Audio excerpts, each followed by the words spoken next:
The Epitaph of the Twilight is in many ways the common thread that weaves the Dot Hack franchise together. Before I dive into the Epitaph of the Twilight, a bit of background. Dot Hack is a multimedia franchise consisting of multiple video games, anime series, manga, novels, and audio dramas, though the games are probably the best known entries. Dot Hack, in its various series and incarnations, explores the events in and around a VR MMORPG called The World. At the heart of the events and conflicts surrounding the game is an epic poem, the Epitaph of the Twilight.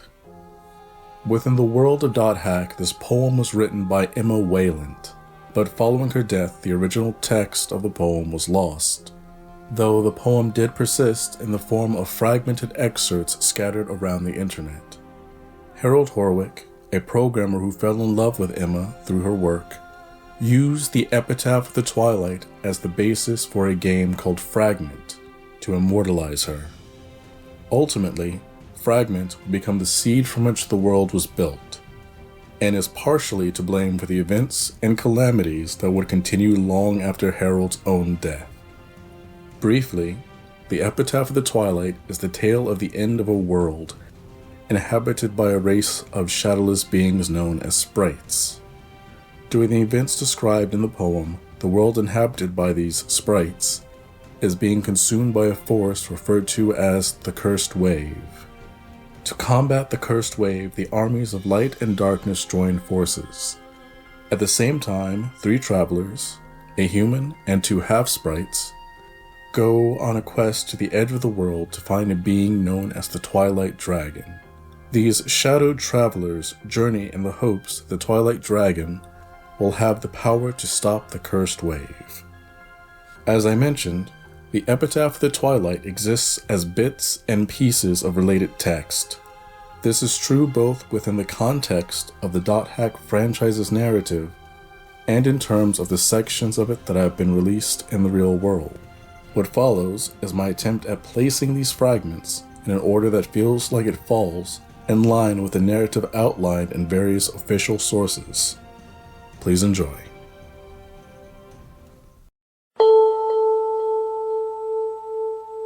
The Epitaph of the Twilight. Like a frenzied horse that is driven, an unseen wind of plague shrieks across the border. Pandemonium, wailing, and the stench of carnage fills the air. There is no place to run, no hope of escape. Those who are mourned will never return. The hands of time cannot be turned back. Shunning the field broken by the wave, the shadowed girl whispers, "Surely I will return." Alas, the truth unbeknownst, awaiting her at journey's end, eternal mourning for her land. Pleiad of the 7 sisters, falling in love with a human, became a shadowed one and was exiled from the dark. Hence, her name came to be called Pleiad the Fallen.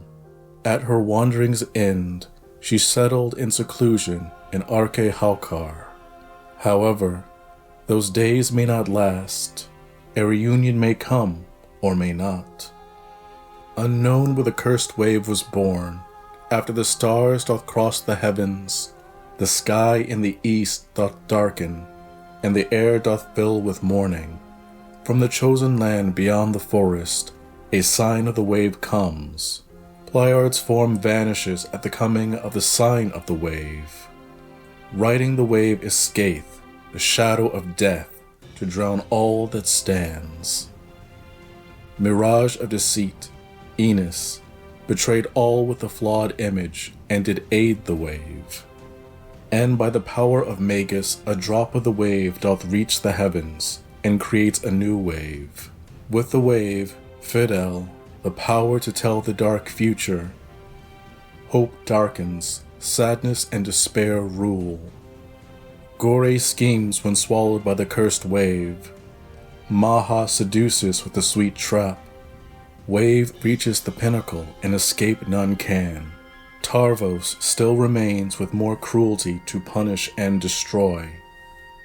And with the turbulent destruction after the wave, only a void remains. From deep within the void arrives Kobenik. Perhaps then the wave is just a beginning as well. Yet to return the Shadowed One, who quests for the Twilight Dragon. Over the Keel Mountains meets an ape with human speech. The ape asks, "What clings to you? Bear it, you cannot.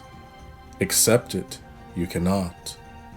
But hidden, it is from you. Recite its name." Rumbles the dark hearth, and Helba, Queen of the Dark, has finally raised her army. Aperion, King of Light, beckons. At the base of the rainbow do they meet, against the abominable wave.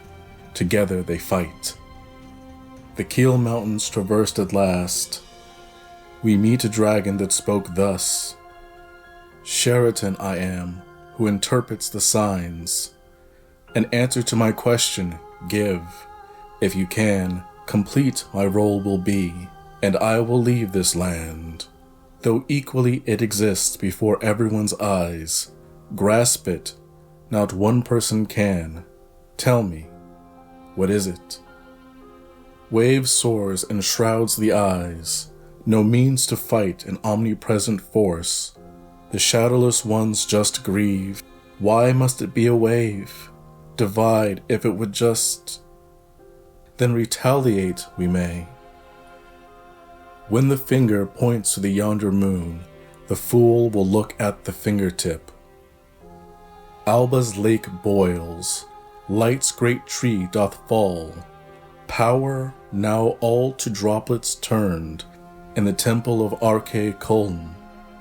Returns to nothing this world of shadowless ones. The whole cannot be changed. We have already lost that chance. Because the time left to us was short, we were mistaken in our path. But now we realize we should not change the whole, but the parts. Never to return the Shadowed One who quests for the Twilight Dragon.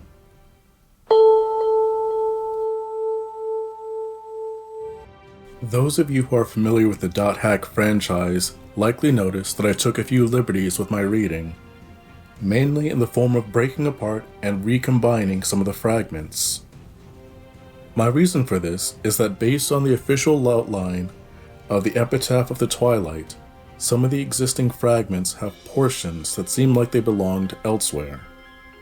For example, the section that starts with "Yet to return the Shadowed One who quests for the Twilight Dragon," which first appears in Dot Hack Infection as part of the intro, and later in a post by the character W.B. Yeats, seems to have parts that fit the beginning of Part 24, The Night Before, and a portion of Part 26, the ending, of the official outline.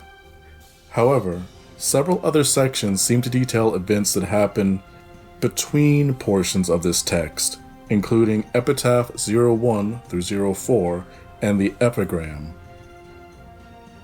Thank you for dropping by and listening, and please, because the beast must be fed, like, comment, and subscribe.